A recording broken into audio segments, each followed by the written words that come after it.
जी, आपका यहाँ आने का जो कार्यक्रम है उसके बारे में और देखिए, आप क्या संदेश पहले तो आप बहुत बड़ा सौभाग्य होता है किसी व्यक्ति का जब उसको भगवान के धाम में आने का अवसर मिलता है। ये भूमि का वैकुंठ है, द्वारका क्षेत्र।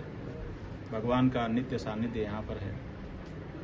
कोई भी व्यक्ति एक जन्म में इतना पुण्य कर ही नहीं सकता जिसके फलस्वरूप वह द्वारका में आ सके और यहाँ पर भगवान का त्रैलोक्य सुंदर मंदिर और त्रिभुवन मोहिनी उनकी मूर्ति को देख सके।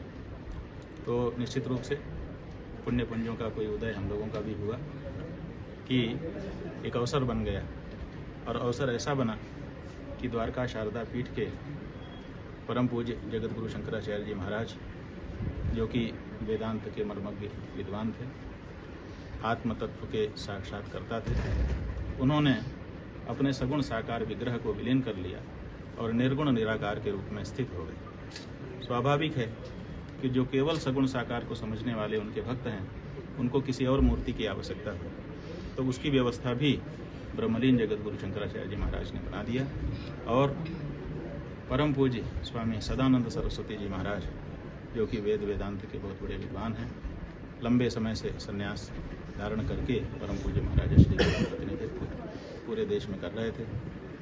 उनका नाम परम पूज्य शंकराचार्य जी महाराज ने कहा कि हमारे बाद हमारे स्थान पर ये विराजमान होंगे। तो वैसे तो उनका जो पीठाभिषेक है वो महाराज श्री के भौतिक शरीर के समक्ष ही हो गया, लेकिन द्वारका के मोड ऑफ सक्सेशन में ये बात लिखी हुई है कि यहाँ के महाजन जब द्वारकाधीश मंदिर के बगल में एक चबूतरा है, उस चबूतरे पर अभिषेक करते हैं, तब जाकर के द्वारका के शंकराचार्य को द्वारका जी के मंदिर में मान्यता प्राप्त होती है।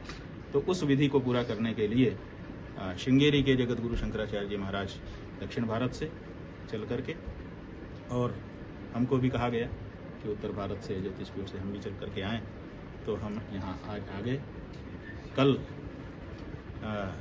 का दिन यहाँ पर महाराज श्री की आराधना का होगा। परसों श्रृंगेरी के जगत गुरु शंकराचार्य जी महाराज यहाँ पर आ जाएंगे। एक दिन वो यहाँ पर विराजेंगे, स्थान दर्शन करेंगे, अनुष्ठान करेंगे और 14 तारीख को प्रातःकाल सब कार्यक्रम यहाँ पर शुरू होंगे। वेद मंत्रों की ध्वनि गुंजरित होगी और विधि विधान के साथ शास्त्र विधि में जैसे पट्टाभिषेक का, राज्याभिषेक का विधान बताया गया है, उसके अनुसार 10 बजे से 10:30 बजे के बीच में जो चबूतरा हमने बताया अभी, उस चबूतरे पर विराजमान करके उनका पीठाभिषेक किया जाएगा और उसके बाद उनका हाथ पकड़ करके जो द्वारका का शारदा पीठ है उस पर विराजमान कराया जाएगा। ये कार्यक्रम है। तो इसी के लिए हम लोग यहाँ आए, लेकिन इसी निमित्त से भगवान द्वारकाधीश जी के, माता रुक्मिणी के, यहाँ के महा उदधि के दर्शन होंगे।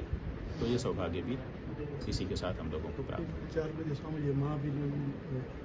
जो एक बात और हमारे बाराई जी हमको याद दिला रहे हैं कि ये कार्यक्रम तो वैदिक विधान का है, लेकिन लौकिक लोगों का भी मन होता है कि हम पीठाचार्य का अभिनंदन करें। तो उसके लिए यहाँ पर वो कौन सी जगह,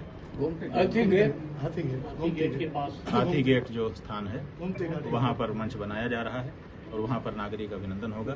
तीनों पीठों के शंकराचार्य वहाँ पर बैठेंगे और मुख्य रूप से द्वारका के जो जगत गुरु जी महाराज हैं, उनका अभिनंदन विभिन्न संस्थाओं के द्वारा, पीठों के द्वारा और लोगों के द्वारा किया जाएगा। उनके आशीर्वचन के श्रवण का भी वो अवसर होगा।